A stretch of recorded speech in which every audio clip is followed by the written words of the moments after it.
Birleşken Devletler Teşkilatı Kişilik Hukuk Ali Komissari Michel Bachelet ve onun hemrah bolgan vekilleri ömeki aldığımızki günlerde Xitay ve Şarkı Türkistan'ı ziyaret kılıdı.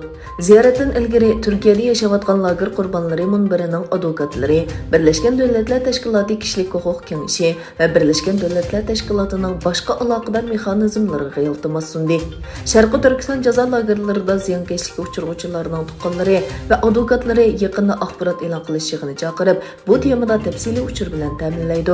Birleşken Devletler Teşkili vekiller ömükiga qo'yilgan talablarni ve kanuni jarayonlarni tushuntirib berdi.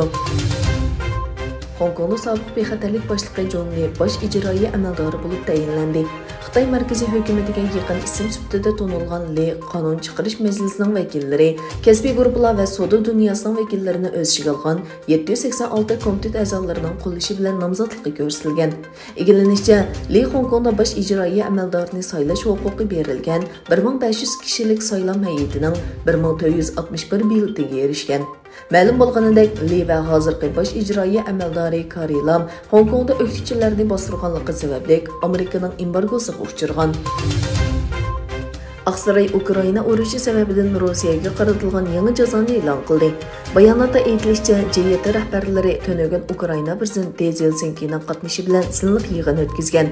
G7 davlatlari Rossiyaga qaratgan yangi jazo planining bir qismi sifatida Rossiyadan neft eksportini tadrijiy oxirlashtirganligini yoki butunlay uzaytirganligini e'lon qildi.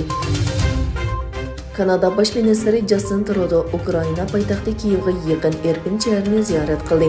Bu yerda Rossiya boshlagan urushning cho'nqur jarohatlarini ko'rgili bo'ladi. Yana bir tarafdan Amerika prezidenti Joe Bidenning ayoli birinchi xonim Jill Biden Sharqiy Yevropadagi 4 kunlik ziyoratining bir qismi sifatida To'nagan Slovakiya Ukraina chegarasida Zelsinkining ayoli Olena Zelsinki bilan ko'rishdi. İran rahbari Ali Xamenei Tehranni tuyuqsiz ziyorat qilgan Suriyadagi hokimiyatning rahbari Bashar Asad bilan ko'rishdi. Ali Xamenei o'z davlati bilan Bashar Asad hokimiyati o'rtasidagi munosabatni yaxshilashga kuch chiqarilishi kerakligini o'tirib qo'ydi. Asadning Xamenei bilan ko'rishiga Eron prezidenti Ibrohim Raisi, inqilobiy qo'g'dovchilar Quddus armiyasining qo'mondoni Ismoil Gani va tashqi ishlar ministri Husayn Amir Abdullahyan qatnashdi. Şimali İrlandiyada o'tkazilgan saylovdan keyin Amerika hukumati zarur tadbirlarni qo'llanib, Belfast kelishimi doirasida o'rtaq hokimiyat o'rnatishni talab qildi.